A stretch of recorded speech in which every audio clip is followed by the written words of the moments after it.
রাজশাহী বিশ্ববিদ্যালয়ে রাকসু নির্বাচনের দাখিলকৃত মনোনয়নপত্র যাচাই বাছাই চলছে। ৯২৫ জন প্রার্থী মনোনয়ন দাখিল করেছেন। নির্বাচন কমিশন বলছে ২ দিনের মধ্যে যাচাই বাছাই সম্পন্ন করে প্রাথমিক প্রার্থী তালিকা প্রকাশ হবে ১০ সেপ্টেম্বর। সুষ্ঠু নির্বাচন নিশ্চিত করতে নির্বাচনের আচরণবিধি কঠোরভাবে পর্যবেক্ষণ করা হবে। শিক্ষার্থীরা বলছেন ক্যাম্পাস জুড়ে নির্বাচনী আমেজ রয়েছে। শিক্ষার্থীদের প্রত্যাশা নির্বাচন হবে প্রভাবমুক্ত।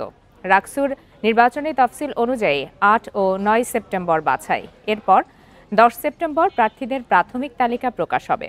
১১ সেপ্টেম্বর আপত্তি গ্রহণ, ১৩ সেপ্টেম্বর মনোনয়নপত্র প্রত্যাহার এবং ১৪ সেপ্টেম্বর চূড়ান্ত প্রার্থী তালিকা প্রকাশ করা হবে। ২৫ সেপ্টেম্বর হবে ভোট গ্রহণ।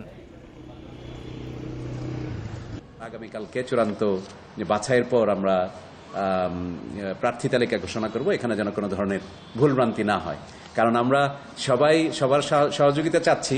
কারণ দীর্ঘদিন পর রাকসু ইলেকশন হচ্ছে, এটা আগ্রহের জায়গাটা যেরকম অনেক বেশি, এটা চ্যালেঞ্জের জায়গায় অনেক বেশি। সেই চ্যালেঞ্জগুলো আমরা ওভারকাম করছি সকলকে নিয়ে।